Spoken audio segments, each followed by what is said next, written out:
E nós vamos ver um exemplo agora desses que retornam para agradecer. Vamos abrir as nossas Bíblias no livro de Segundo Reis. Vamos ler aqui o capítulo 18, a partir do verso número 1. Fala assim: E sucedeu que no terceiro ano de Oséias, filho de Elá, o rei de Israel começou a reinar. Ezequias, filho de Acás, rei de Judá, e tinha 25 anos de idade quando começou a reinar, e 29 anos reinou em Jerusalém, e era o nome de sua mãe Abi, filha de Zacarias. E fez o que era reto aos olhos do Senhor, conforme a tudo o que fizera seu pai, Davi. Esse tirou os altos e quebrou as estátuas, e deixou abaixo os bosques, e fez em pedaço as serpentes de metal que Moisés fizera, porquanto até aquele dia os filhos de Israel lhe queimavam incenso, eles chamavam Neustã. E o Senhor Deus de Israel confiou no Senhor Deus de Israel confiou de maneira que depois dele não houve seu semelhante entre todos os reis de Judá, nem entre os que foram antes dele, porque se chegou ao Senhor, não se apartou de após ele, e guardou os mandamentos que o Senhor tinha dado a Moisés. Então mostra aqui esse rei que, gente, fala que antes dele não teve nenhum como ele, nem depois. Ou seja, Ezequias, e ele aqui 25 anos de idade. Quem aqui tem 25 anos? Eu? Não. Bom, 25 anos de idade. Mas ele decidiu fazer o que era reto. Então vamos colocar assim: existem aqueles que voltam para agradecer e decidem, eu vou fazer o que é reto. Ele fez aquilo que, se nós fizermos, nós vamos ver o resultado. Gente, há uma diferença entre o que serve a Deus e o que não serve a Deus. Aqueles que não servem a Deus podem receber bênção de Deus também, sabia? Tem pessoas que falam assim: a pessoa nem está firme na igreja e, poxa, Deus está me abençoando nisso, naquilo. Mas a grande diferença mesmo é quando chega a hora da adversidade. E quando chega a hora da adversidade, olha, aqueles que servem a Deus, nós vamos ver que Deus tem um compromisso de proteger, de cuidar, de abençoar, de operar grandes livramentos. Muitas coisas acontecem. Aqui no verso 13 fala que Israel foi cercado pelo inimigo. E o que Ezequias fez? Clamou a Deus, não levantou espada, não tinha nem exército para lutar contra Senaqueribe, mas ele fez o que? Clamou ao Senhor. Sabe, o Senaqueribe mandou uma carta cheia de ameaça,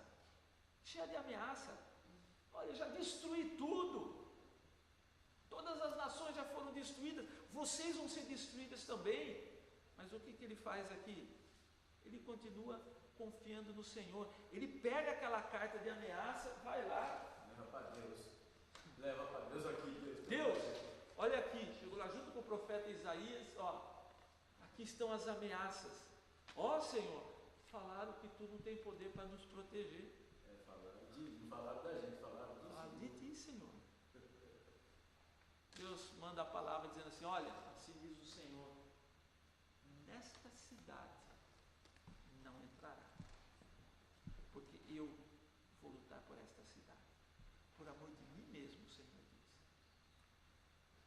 Sabe por quê? Esse rei aqui era um rei que tinha compromisso com Deus. Quando nós temos compromisso com Deus, não quer dizer que nós não vamos ser cercados. Vamos, vem a luta, vem a adversidade, nos sentimos muitas vezes sem saída, como Moisés estava ali, mas Deus abriu o mar.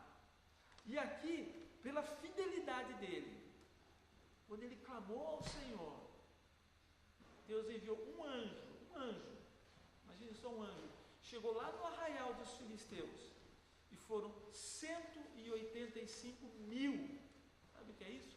185 mil daqueles soldados foram, olha, exterminados, morreram, e não entraram na cidade.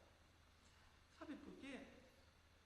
Porque aqui fala assim, que desde a sua juventude, ele propôs no coração dele servir ao Senhor. Buscou a Deus. Agora, quero voltar nesse versículo aqui, porque tem muito a ver com aquela passagem dos 10 leprosos lá. Lembra quando eles tiveram a palavra, ide ao sacerdote, o que eles fizeram? Eles foram. Eles tiveram a ação de caminhar, não é isso? Aqui, Ezequias, ele propôs servir ao Senhor, não foi isso? Mas fé sem obras é morta. Então, ele teve uma ação que ele demonstrou o quanto ele amava Jesus. O que ele fez? Amava a Deus. O quanto ele amava a Deus. O que ele fez? Ele destruiu os ídolos do passado, os ídolos que o pai dele até importou. Ele importou Deus até da Síria, que eu sei.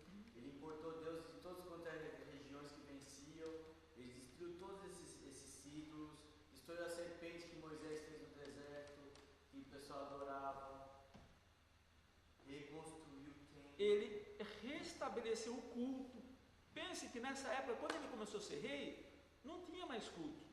Não tinha. E a oferta também. Não tinha culto, não tinha oferta, não tinha queima de incenso, não tinha os sacerdotes mais lá, estavam. Acho que tinha o outro rei tinha aposentado os sacerdotes lá. E o que ele faz? Ele restabelece o quê? O culto a Deus. Não, vamos adorar a Deus. Como é importante a adoração. Deus nos criou para o seu louvor. Lembra aquele que voltou lá? Ele voltou fazendo o quê? Louvando, agradecendo. Fala que ele veio clamando em voz alta a Deus. Então é isso. E foi isso daqui que Ezequias fez. Ele restabeleceu o culto. Chega das trevas reinarem aqui em Israel. Aquela idolatria que o povo estava tendo, o que ele fez? Ele teve uma ação. Olha, destruiu tudo. Ele arrancou coisas que dava legalidade para Satanás. Isso é muito importante na nossa vida também. Eu sirvo ao Senhor, então eu não posso ter coisas na minha vida que vão dar legalidade para que as trevas venham me destruir. Então eu tenho que olhar dentro da minha casa, eu tenho que olhar dentro da minha vida, eu tenho que fazer uma limpeza espiritual, sabe? Uma limpeza na minha vida, porque eu amo ao Senhor. Aqueles que voltam para agradecer, tem gozo, é gostoso. Sabe quando alguém dá um presente para você? Alguém dá um presente. Você pega esse presente, poxa, obrigado. Nós não ficamos contentes com o presente. Poxa, muito obrigado. Olha, muito obrigado por isso que você fez por mim. Não é isso, não é um sentimento de gratidão que brota em nós quando nós recebemos alguma coisa. E para Jesus, qual é o sentimento que nós temos para Jesus? Eu me lembrei de uma ocasião de uma pessoa que servia as coisas de Allan Kardec, era espírita, e aceitou Jesus. Só que ela ficou com dó de jogar os livros fora, as coisas, tudo, e mantinha na casa dela. E aí, vez ou outra, ia lá vasculhar no livro se encontrava alguma verdade, alguma coisa. Quer dizer, isso também é uma coisa que... Ou você destrói tudo e você crê que Deus, não é, realmente está no controle, ou você... É aquilo, você deixa uma brecha aberta. Satanás é astuto, ele sempre vai usar uma situação ou outra. Eu me lembro de uma irmã na nossa igreja, quando ela se converteu, ela era da Macumba. Que ela entrou na casa dela, ela falou: Deus, eu quero que o Senhor mostre para mim tudo que está errado aqui dentro. Lembra que ela tinha um barzinho na casa dela? Lembro. Ela jogou todas as bebidas fora, ela colocou as garrafas na calçada com a bebida. Aí Deus falou para ela: não, as cheiros vão vir, vão levar as garrafas e vão beber. Joga tudo fora. Aí ela abriu garrafa por garrafa. Sem contar que tudo que ela tinha era tudo coisa importada, porque o marido dela, ele viajava.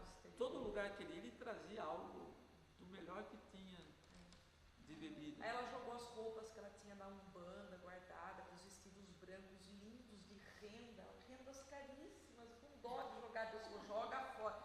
Jogou tudo fora. Ezequias, ele fez o que era reto, mas ele mostrou, olha, Senhor, essa é minha ação. Destruiu, restabeleceu o culto.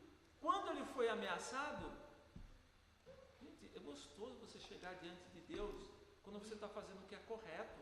Você não tem que ficar lá horas orando, horas jejuando, pedindo para Deus te purificar. Ai, Senhor, me perdoa disso, daquilo.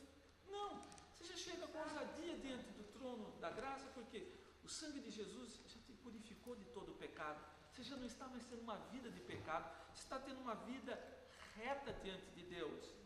Então, com ousadia, você chega, olha, Senhor, essa é a situação.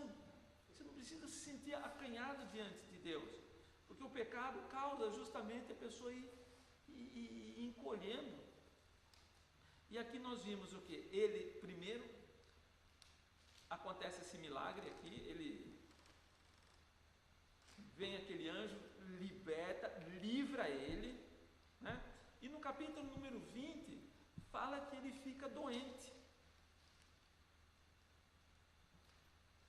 Diz assim, naqueles dias adoeceu Ezequias de morte. Peraí. Segundo Reis, capítulo 20. Naqueles dias adoeceu Ezequias de morte. E o profeta Isaías, filho de Amós, veio a ele e lhe disse: assim diz o Senhor, ordena a tua casa, porque morrerás e não viverás. Aí você vê, de novo, a diferença de uma pessoa que é fiel a Deus, que anda na presença de Deus, aquele que realmente volta para agradecer, tem um coração agradecido.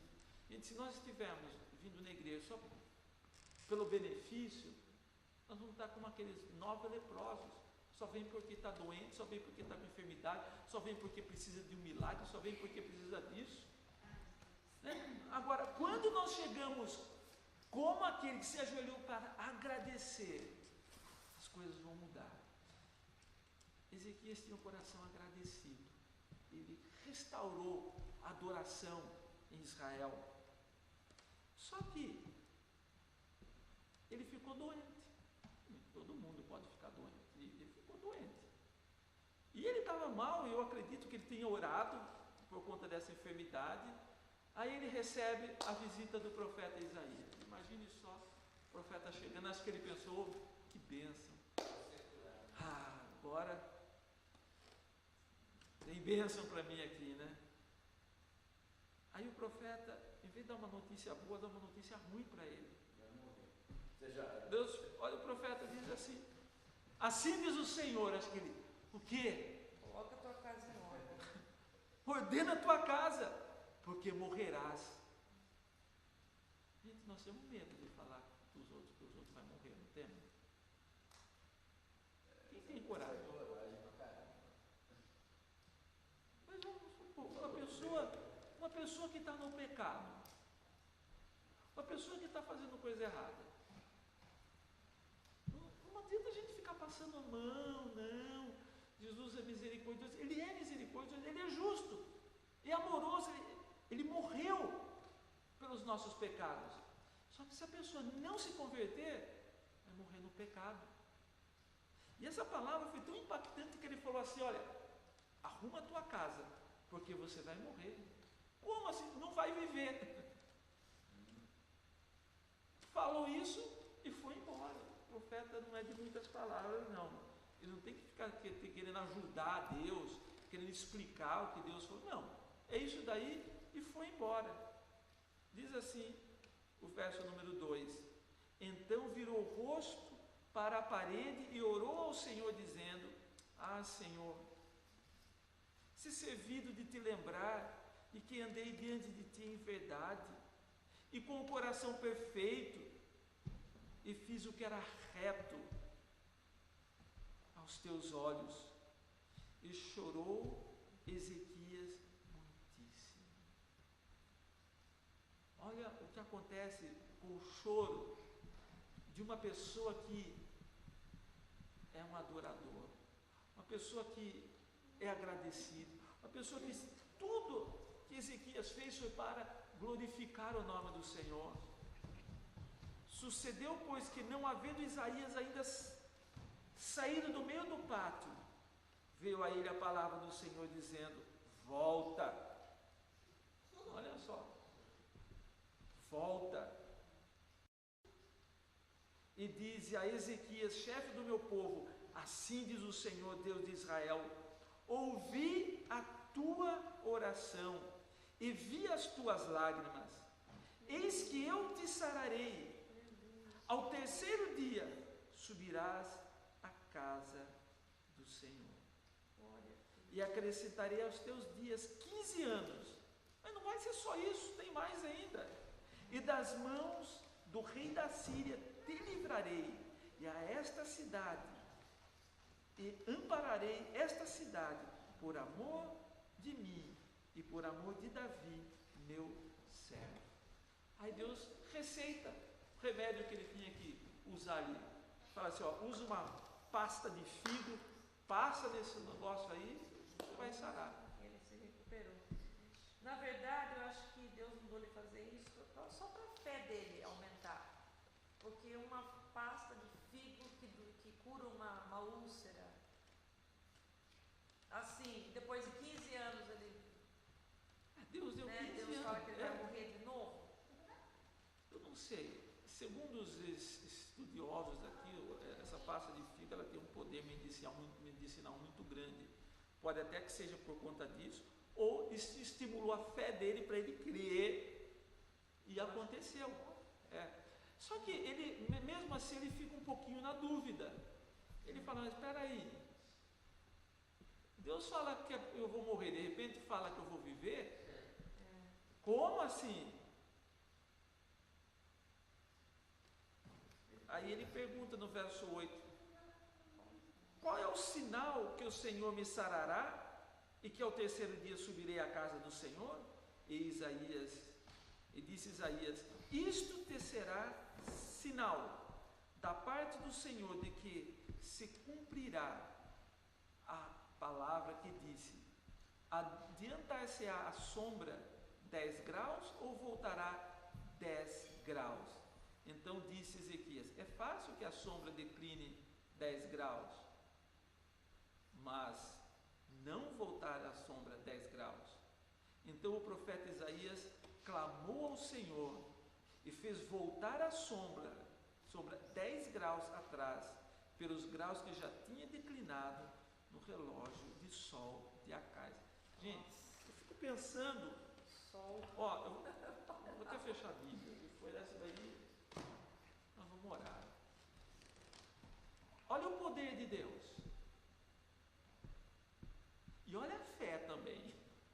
Olha como está caminhando as coisas juntas aqui.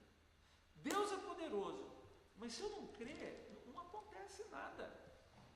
E aqui, nesse texto, Deus fala que vai dar 15 anos. E ele, mas que sinal que eu vou ter? Aí ele fala, o que você escolhe? Você escolhe. Você quer que a sombra do relógio vá 10 graus para frente ou volte 10 graus? Se Deus te perguntasse isso, tenho certeza que ia falar a mesma coisa. Ou eu que não sou loira, eu ia falar. 10 graus vai para frente. É só esperar um pouquinho, né?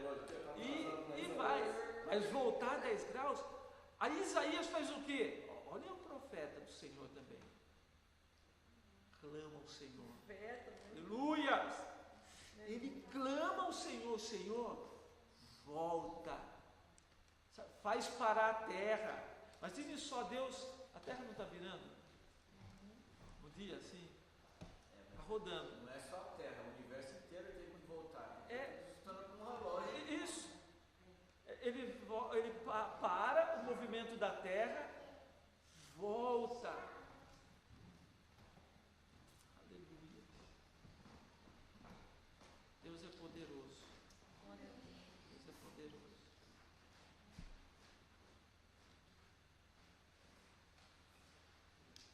Ele já parou o sol, na época de Josué. Sol para e lua, fique aqui. Fica aí, lua, não saia daí não. Deus parou o universo, sabe? A rotação, a translação, a volta da Terra em torno do Sol. Deus mexeu no sistema solar por causa de um homem que teve fé. Gente, é uma pessoa que teve fé. Aqui nós vemos o quê? Isaías, volta 10 graus. Gente, eu fico pensando, um navio para parar é difícil. O navio está indo, por mais lento que ele esteja indo, aqueles navios gigantes, grandes. Para você parar, não é igual o carro que você mete o pé no freio, não. Você tem que pegar aquele motor, o motor tem que primeiro parar,